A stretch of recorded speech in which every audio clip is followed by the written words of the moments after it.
Hi, everybody. Welcome to 2024.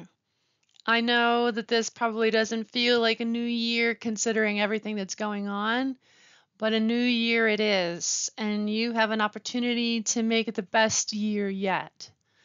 So, with everything that's happening in the world, I don't know how you're experiencing it, but a lot of people say to me, how am I supposed to deal with all this negativity around and have an impact or have a better existence? Well, that's what we're here to talk about today. Your evolution, your growth, and how that impacts everything and everyone in your world.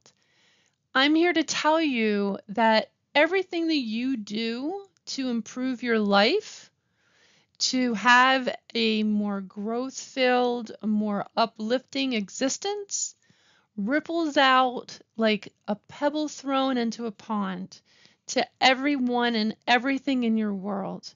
It is one of the best ways that you can affect change on events that are halfway around the world that seem like no impact of yours will ever reach. Well, I'm here to tell you that energy is not limited by what we can see or sense or know or feel. It is much more expansive than that. And so when you change your life, it reaches out everywhere and it can impact you in ways that you never imagined.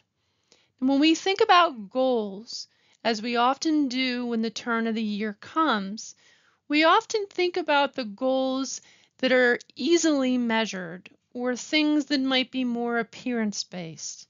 Something like losing weight or exercising more or feeling better. But what if you're consciously studying on a spiritual path? How can we make those kinds of goals when we're not really sure how to move forward? Most of us look for situations where we have strong reactions or situations that are a crisis for them to show us what we need to work on. But I want to talk to you today about how to use everyday interactions or everyday thinking and feeling patterns to show you what you need to work on in 2024. Here we go.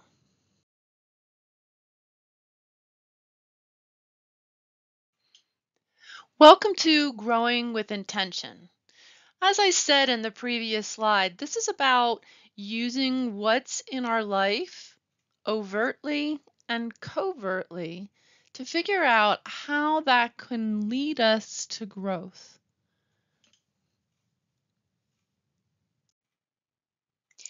Everyday interactions are the more overt ways that we can explore how or in what areas we may need to grow.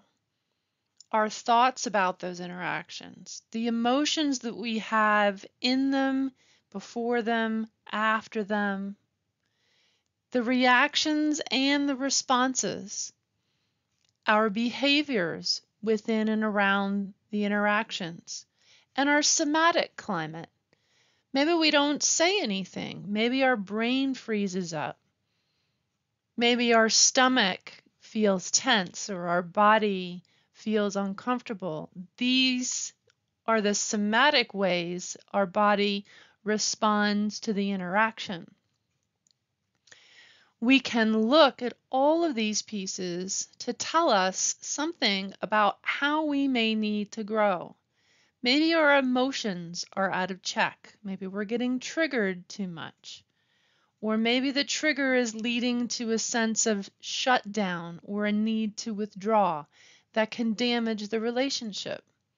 All of these pieces can help us identify areas for us to grow. But these are the easier ways, or at least the more obvious ways for us to explore how to grow. And within all of these, we can take and use the next set of slides that are going to describe how to move forward with the more covert aspects and apply the same procedure. So let's move on and look at that. The more covert ways of exploring or looking at how we need to grow can really help us when our life seems to be going smoothly. Or we know that there's areas we need to grow with, but we're not clear on what they are, and our interactions aren't showing us. This is how to get clarity on your current lessons and whether the interaction is overt or more covert and internal. You can use the same steps. Step number 1, we need to pay attention to our thoughts, our reactions, especially the conversations in your head. That is the more covert aspect of this. You are going to be very surprised at what goes on when you're making dinner, when you're vacuuming, when you're doing yard work, when you're doing a project, and your mind starts to go to the interactions and imaginary conversations. So pay attention, set the intention to observe and watch what happens. Now comes the exploration on paper so that you can make the observations that you need to because we are visual creatures. So write down 1 to 2 sentences to describe or recreate that imaginary conversation. Here's an example. I had several imaginary conversations with Aunt Tully, who was making harsh comments about my clothing. I mentally told her that I like my clothes and that they express who I am, but I never say that in person. Here's a conversation that a person is having with themselves about something that distresses them, but they never address it openly with the person that they have the conflict with. And it's repeating in their mind as they go through the day. Let's see what happens next.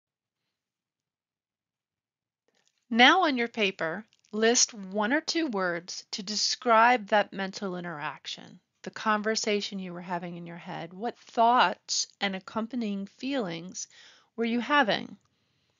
As an example, continued from the previous one, where the person was talking to Aunt Tully in their head, their thought pattern that they identified was conflict. It's always a conflictual interaction. And they tend to use defensive language or they're defending themselves. The feelings were feeling unsafe, feeling criticized.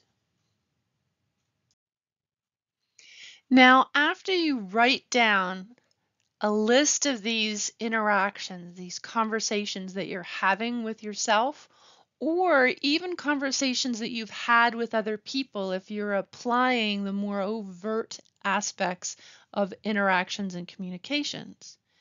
You want to look for themes or patterns in that communication so that we can understand better what the reoccurring elements are for us to examine. For example, continued from the previous one, the person writes, I'm always fighting with Aunt Tully, even in my head. Conflict is the pattern, and I don't feel like I can be myself around her or that I'm good enough for her. So there is a repetitive theme here of this person feeling unsettled with themselves, feeling insecure in themselves, and that resulting in a sense of conflict with Aunt Tully. And Aunt Tully brings conflict to the table, and round this goes. Now it's time to identify some helpful growth-related goals for your observations. What are the things that you want to work on or what would be helpful in the situation that you were describing as related to the patterns that are evolving? For example, continued from the previous, the person writes, I need to set boundaries, improve my self-esteem, which also means to not let other people's opinions affect me so much. They're realizing that they may need to speak up with Aunt Tully. They also need to feel more secure in themselves. This is going to produce a sense of growth for them. Once you identify the goal that you want to work on, then you need to come up with a plan. Something very specific as related to the interactions that are showing up. In this current example, we have the person that is going back to the conversation in their head, but they're going to apply it in real life because that is an interaction that keeps on happening. So list a plan related to one or more of your goals, being as specific as possible. So an example for the person interacting with Aunt Tully. The next in-person critical interaction with Aunt Tully, I will kindly but firmly tell her, Aunt Tully, I don't like it when you say, and then fill in the blank. And you can get so specific as to go back to common interactions with you may have had that with that person and say, okay, I'm going to let this and this go, but I'm not going to let that and that go. And then this person goes on to say, I will observe all self-criticism, stop the negative self-talk, and find something positive to say to myself to change my inner dialogue. It's really helpful to look at how that Aunt Tully, the Aunt Tullys in our lives, because we all have them, may be reflecting the way that we talk to ourselves. That self-criticism, an aspect of mirroring. It may even be more helpful to proceed from this and to be very specific about what positive self-talk, even though it's not listed here, that may be something that this person would want to identify. What kind of self-talk are they going to use?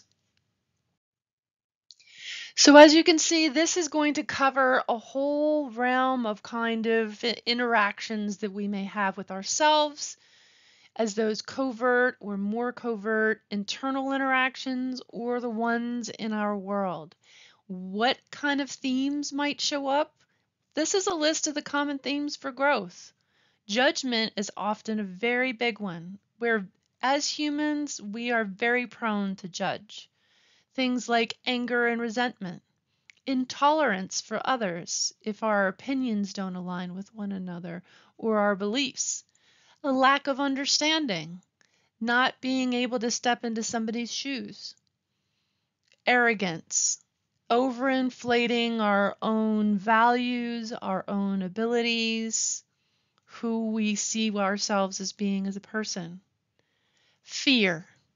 Fear is a big one, having difficulty plucking up the courage to approach something.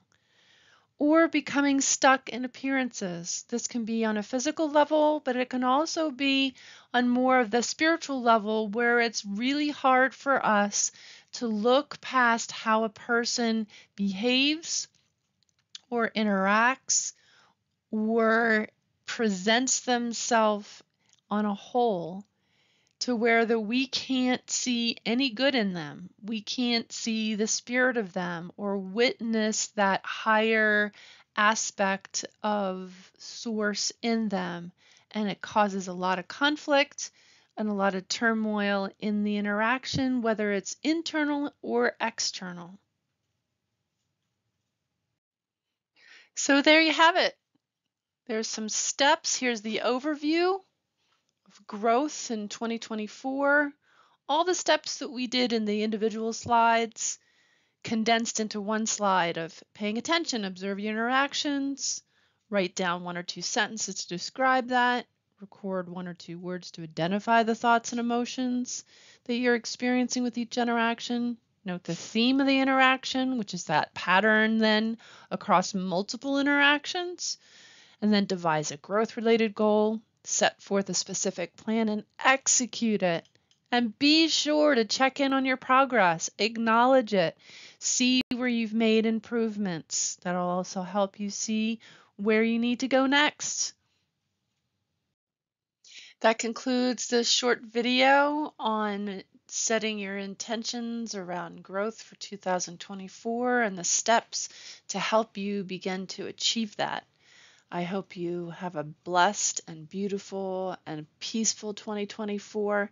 And if you have any questions or comments about this video or other things that you are walking through, please don't hesitate to reach out. You can reach me at www.pathwaystoinnerpeace.com.